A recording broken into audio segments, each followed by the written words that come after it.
প্রবাস একদিকে নতুন স্বপ্নের আলোক উজ্জ্বল পথ, অন্যদিকে ছায়ার মতো লেগে থাকা ফেলে আসা দেশের স্মৃতি। আজকের গল্প ঠিক সেই মিশেল ওয়াশিংটন ডিসিতে বসবাসরত এক বাংলাদেশি নারীর জীবনের গল্প। ময়নার বিয়ে হয় বাংলাদেশের বাইরে, দূর আমেরিকার রাজধানী ওয়াশিংটন ডিসিতে। স্বামী কামাল একজন সফল ইঞ্জিনিয়ার, চাকরি, সংসার, দুই সন্তানের হাসি, সব মিলিয়ে যেন সাজানো জীবন। নতুন দেশে নিজের ছোট্ট সংসার নিয়ে যতটা ভালো সম্ভব জীবন গড়ে তুলেছেন ময়না। নিরাপদ স্কুল, উন্নত চিকিৎসা ব্যবস্থা আর একটু নিশ্চিত ভবিষ্যৎ, এই স্বপ্ন নিয়েই তারা আমেরিকায় থেকে যাওয়ার সিদ্ধান্ত নেন। আমার পর তারপরে আমার ছেলে, এখন উনি যেখানে থাকেন আমাকে তো সেখানেই থাকতে হবে, ওনার জন্যই থাকছি। আর উনি যেখানে থাকবেন, আমার শত কষ্ট হলো আমি এখানেই থাকব। পার্টি হয়, মাসে হয় বা যখনই হয়, সবাই একসাথে হই। সবার বাসায় দাওয়াত হয়, আমরা তখন সবার সাথে দেখা হয়, কথা হয়। তাছাড়া এমনি আসা হয় না, এখানে সবাই অনেক বিজি থাকে। কিন্তু সব ভালো থাকার মাঝে কিছুটা শূন্যতা আছে। বাংলাদেশের গন্ধ, মেঘলা আকাশ, বিকেলের ঢাকঢোল, ঈদের ভিড়, মা বাবার কোল, এগুলো তো আর আমেরিকার কোনো শহরে পাওয়া যায় না। প্রবাসী জীবনে সবচেয়ে কঠিন মুহূর্তগুলো আসে হঠাৎ।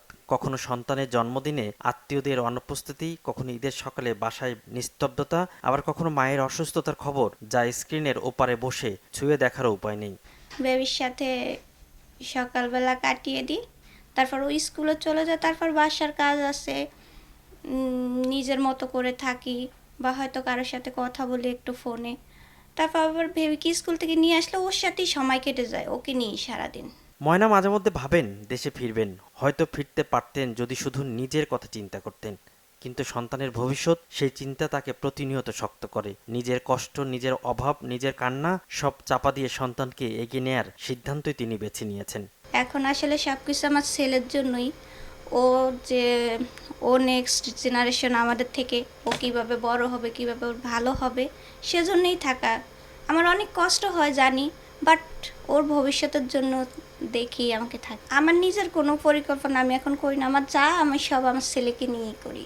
ওকে কি করব, ওকে কীভাবে মানুষ করব, ও কী পড়াশোনা করবে, ও কীভাবে বড় হবে, ওকে নিয়ে। তবুও দেশের প্রতি ভালোবাসা এক মুহূর্তের জন্য কমে যায় না। ওয়াশিংটনের কোনো বাংলার দোকান, বাংলা সিনেমার পোস্টার কিংবা বাংলা স্কুলে জাতীয় সঙ্গীত, আমি আমার আপনজনদেরকে খুব মিস করি। এখানে আসছি, এখানে আমার সব ঠিক আছে, মনে হয় যে আমি আসলে একা একদম।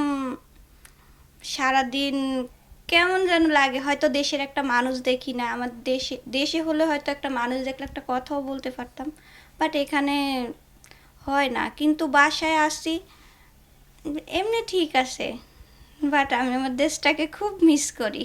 ময়নার গল্প শুধু একজন মানুষের গল্প নয়, পৃথিবীর নানা দেশে ছড়িয়ে থাকা লাখো বাংলাদেশের গল্প। উন্নত জীবনের স্বপ্নে পাড়ি দেয়া বহু মানুষের বুকের ভেতর লুকিয়ে থাকা দেশ মায়ার গল্প। শেষ পর্যন্ত প্রশ্ন থাকে, প্রবাস মানে কি শুধু সুযোগের দেশ, নাকি প্রবাস মানেই এক অদৃশ্য টানাপোড়েন, যেখানে ভবিষ্যতের জন্য লড়াই করতে হয় আর অতীতকে হৃদয়ের সবচেয়ে কোমল কোণে চেপে রাখতে হয়। এটাই বাংলাদেশের এক নারীর গল্প, আর এভাবেই বেঁচে থাকা হাজারো প্রবাসী বাংলার গল্প। ভালো ভবিষ্যতের পথে হাঁটা মানুষগুলো হৃদয়ের গভীরে বয়ে বেড়ান একটাই বেদনা, দেশকে ভালোবেসেও তাকে ছুতে না পারার আকুলতা। ময়না সেই সব মানুষেরই প্রতিচ্ছবি, যাতে হৃদয়ে বাংলাদেশ, তবে জীবন গড়ে উঠেছে হাজার মাইল দূরের এক অপরিচিত শহরে।